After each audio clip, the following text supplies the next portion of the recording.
వాగర్థావివ సంపృక్తౌ వాగర్థ ప్రతిపత్తయే జగతః పితరౌ వందే పార్వతీ పరమేశ్వరౌ.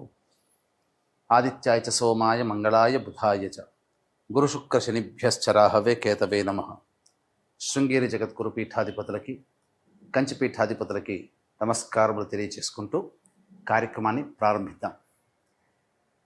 వీక్షించేటువంటి ప్రేక్షకుల్లో చాలామంది గత కొన్ని నెలలుగా ఈ పక్ష ఫలాల గురించి మనం తెలియచేస్తున్నాం. రాశి ఫలాలు చాలామంది ఎంతోమంది ఆదరిస్తున్నారు. వాళ్ళ నిజ జీవితంలో చాలామంది నిజంగా జరుగుతున్నాయండి, మీరు చెప్పినట్టే జరుగుతున్నాయి, ఏ రోజుకు ఆ రోజుకి సంబంధించినటువంటి ఖర్చు కానీ ఆదాయం కానీ అలాగే ఉంటుంది, ఇక మానసికమైనటువంటి ఒత్తిళ్లు కూడా చెప్పినటువంటి రోజుల్లో ఉంటున్నాయి అని చెప్తున్నారు. కానీ కొంతమంది మాకు ఇవేవి జరగట్లేవు ఎందుకని అని చెప్పి అడుగుతున్నారు. అయితే ఇక్కడ క్లారిటీ మీకు ఒకటి తెలియచేస్తాను. ముఖ్యంగా పేరును బట్టి కాకుండా జన్మ నక్షత్రము ఉండి జన్మ రాశి గనక ఉన్నటువంటి వాళ్ళు ఖచ్చితంగా ఆ రాశే చూసుకోవాలి. అది ఒకటి పాయింట్ గుర్తుపెట్టుకోవాలి. ఇక రెండో పాయింట్, చాలామంది ఈ జొడాయిక్ సైన్ సన్ ప్రకారం కనుక రవి ప్రకారం సూచించబడినటువంటిది. అంటే ఏంటి, జూలై 23 నుంచి ఆగస్టు 23 వరకు సింహరాశికి సంబంధించినటువంటి వాళ్ళు, ఈ జూలై 23 నుంచి ఆగస్టు 23 మధ్యలో పుట్టిన వాళ్ళు సింహరాశి చూసుకుంటున్నారు. అది తప్పు. మీరు పుట్టిన డేటు, టైము, ప్లేస్ను బట్టి మీకంటూ ఒక నక్షత్రము, ఒక రాశి ఉంటుంది. ఆ రాశి మాత్రమే చూసుకోవాలి. అయితే కొంతమంది మరి మాకు నక్షత్రాలు రాశులు లేవండి, మరి ఏంటి అన్నప్పుడు నామ నక్షత్రాన్ని బట్టి చూసుకోవాలి. అయితే ఇక్కడ కూడా చాలామంది పొరబడుతున్నటువంటి విషయం ఏంటంటే, ఉదాహరణకి లక్ష్మి అనే అమ్మాయి ఉంది. ఆ అమ్మాయి చూచే చోళ కాబట్టి లక్ష్మి అని అంటే అశ్విని నక్షత్రంగా భావించుకొని, మేషరాశిగా భావించుకొని మేషరాశి ఫలాలు చూస్తున్నారు. కానీ ఆ లక్ష్మి అనే అమ్మాయికి తెలుసు తాను కన్యారాశిలో పుట్టాను అని చెప్పి. కన్యారాశి చూడకుండా నామనక్షత్రమైనటువంటి అశ్విని నక్షత్రం సూచించే లక్ష్మి అనే పేరుని సూచించే మేషరాశిని చూసుకోవడం వల్ల ఆ అమ్మాయికి ఫలితాలు తారుమారవుతాయి.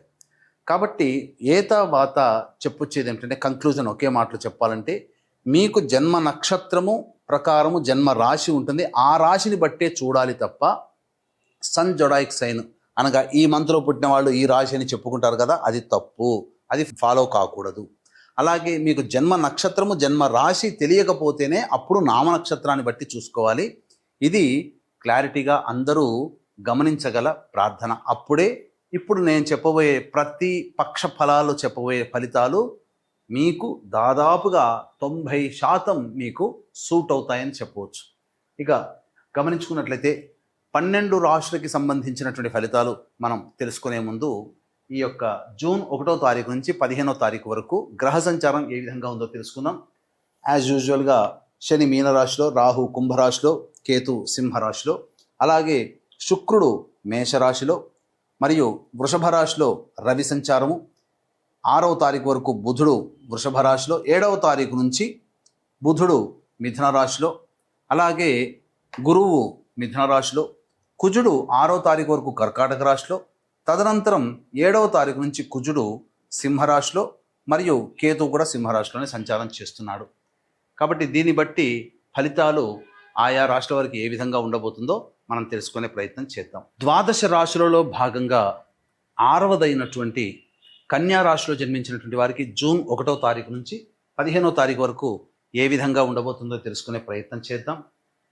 రాశి నుంచి 6వ తారీఖు వరకు లాభస్థానంలో కుజగ్రహ సంచార ప్రభావం వలన ముఖ్యంగా అనారోగ్య సమస్యలతో ఎవరైతే బాధపడుతుంటారో వారు అనారోగ్యం నుంచి విముక్తి అవుతారు. ఇప్పటి వరకు మీకు బద్ధశత్రువులు మీకు తెలియకుండా ఎవరైతే ఉంటారో వాళ్ళు ఎవరో మీకు తెలిసిపోతుంది. తద్వారా మీరు వాళ్ళకి టిట్ ఫర్ టాట్గా ఉండే అవకాశాలు ఎక్కువగా ఉంటాయి. అన్నిటికంటే మించి రావాల్సినటువంటి రాని బాకీలు 6వ తారీఖు లోపల మీరు వసూలు చేసుకుంటారు. అన్ని విధాలుగా మంచి జరుగుతుంది. మీకు తెలియని ఎన్నో విషయాలు 6వ తారీఖు లోపల మీరు తెలుసుకోగలుగుతారు. 7వ తారీఖు నుంచి మాత్రం కుజుడు కేతు యొక్క స్థితి మీకు 12వ రాశి నుంచి 12వ స్థానంలో ఉన్నటువంటి కారణం చేత అనవసరమైనటువంటి ప్రయాణాలు, వృధా ఖర్చులు, అలాగే కాలయాపన జరుగుతుంది. ఇక 10వ స్థానంలో బుధుని యొక్క సంచారము 7వ తారీఖు నుంచి ఉన్నటువంటి కారణం చేత 7వ తారీఖు నుంచి మరియు గురువు కూడా అనుకూలంగా ఉన్నటువంటి కారణం చేత 7వ తారీఖు నుంచి మీరు చేస్తున్నటువంటి వృత్తి ఉద్యోగ వ్యాపారాల్లో అనూహ్యమైనటువంటి ప్రగతిని మీరు పొందుతారు. ఇప్పటి వరకు ఇబ్బందిగా ఉన్నటువంటిదంతా కూడా మీకు 7వ తారీఖు నుంచి మార్గాలు సుగమం అవుతాయని చెప్పవచ్చు. కాకపోతే 6వ తారీఖు వరకు కాస్త డబ్బుల విషయంలో జాగ్రత్తలు పాటించాలి. విదేశీ యానము, విదేశీ విద్యకు సంబంధించి చేయ ప్రయత్నాలు చాలా మటుకు బెడిసి కొడతాయి. కాబట్టి జాగ్రత్తలు పాటించండి. 6వ తారీఖు నుంచి అనగా 1వ తారీఖు నుంచి రవి నవమ స్థానంలో సంచారం చేస్తుండడం, బుధుడు 6వ తారీఖు వరకు ఉండడం, ఈ కారణం చేత ఆస్తి పంపకాల విషయాల్లో వాగ్వివాదాలు చోటు చేసుకుంటాయి. అలాగే కోర్టు ఇతరత్రా సమస్యలు ఏవైతే ఉంటాయో అవి మీకు సంప్రదింపుల వరకు వస్తాయని చెప్పవచ్చు. ఇక 8వ స్థానంలో శుక్రగ్రహ సంచారం ఉండడం, ఇది చక్కగా ఈ శుక్రుడు మేషరాశిలో సంచారం చేస్తున్నటువంటి కారణం చేత మంచి యోగ స్థితికి చేరుకుంటారు.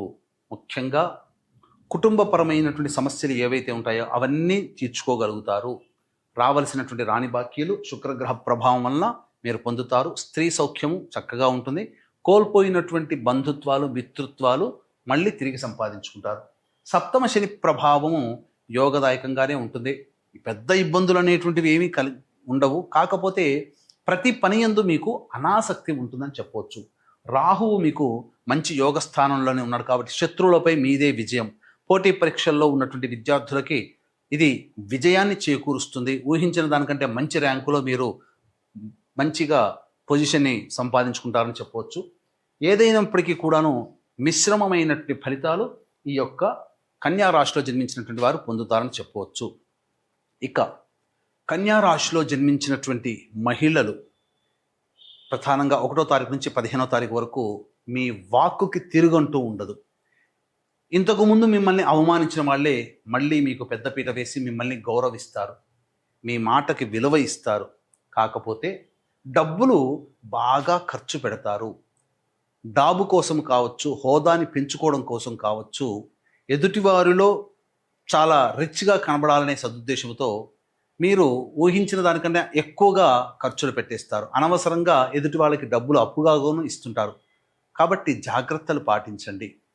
సంతానం కోసం ప్రయత్నం చేసేటువంటి వాళ్ళు జాతకరీత్యా డాక్టర్ సలహాలను తీసుకొని మీరు ప్రయత్నం చేస్తే మంచి ఫలితాలు పొందుతారు.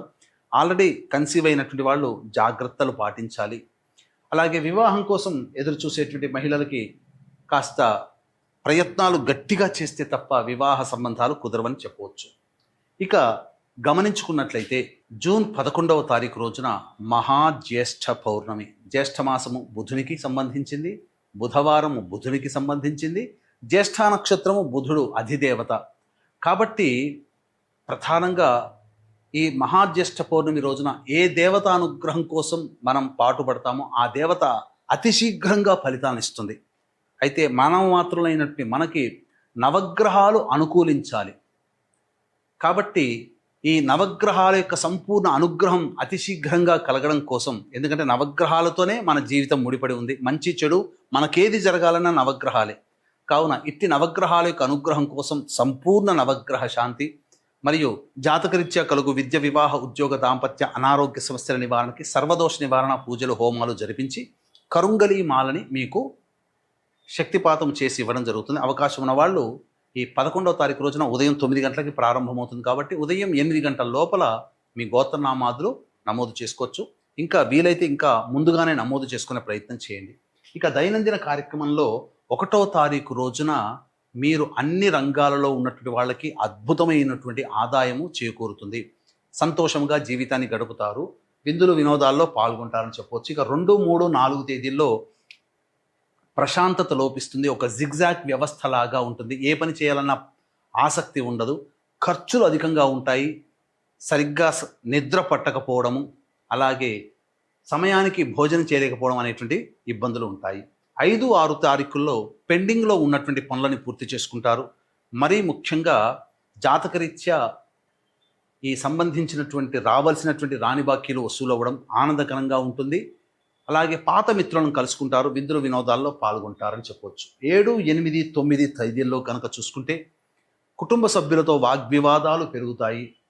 అలాగే ఇతరులతో శత్రుత్వ భావనలు పెరుగుతాయి. ధనము అధికంగా ఖర్చు అవుతుంది, మరియు ఊహించని విధంగా మీరు డబ్బులు అప్పులు ఇవ్వాల్సినటువంటి పరిస్థితి వస్తుంది. కాబట్టి జాగ్రత్తలు పాటించండి. ఇక 10, 11 తేదీల్లో కనుక చూసుకుంటే నిరుద్యోగస్తులకి ఉద్యోగం లభించే అవకాశం ఉంటుంది. వ్యాపారము అభివృద్ధి, అలాగే పెట్టుబడులకి ఆస్కారం ఉంటుంది. లోన్లు శాంక్షన్ అవుతాయి. అన్ని విధాలుగా ఆనందదాయకంగా ఉంటుంది. సోదర సోదరీమణులు మిత్రులతో ఆనందకరంగా జీవిస్తారు.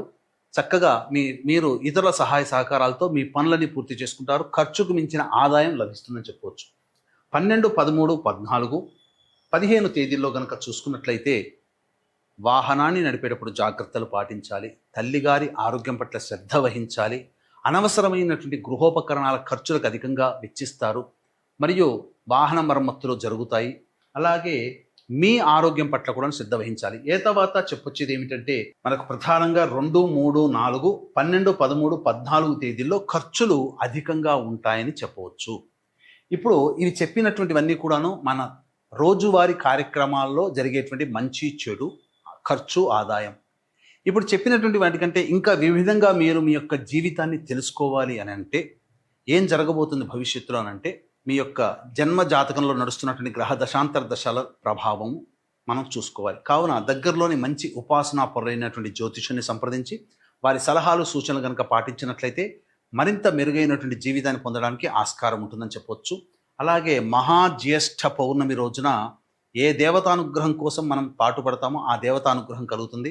నవగ్రహాల్ని ప్రసన్నం చేసుకునే నవగ్రహ శాంతి మరియు సర్వదోష నివారణ పూజల హోమాలు జరిపించి మీకు కరుంగలి మాలని అందివ్వడం జరుగుతుంది. అవకాశం ఉన్న వాళ్ళు కార్యక్రమ తదనంతరం కాంటాక్ట్ చేసి పూర్తి వివరాలు తెలుసుకోవచ్చు. సర్వం శ్రీ ఉమామహేశ్వర పరబ్రహ్మార్పణమస్తు.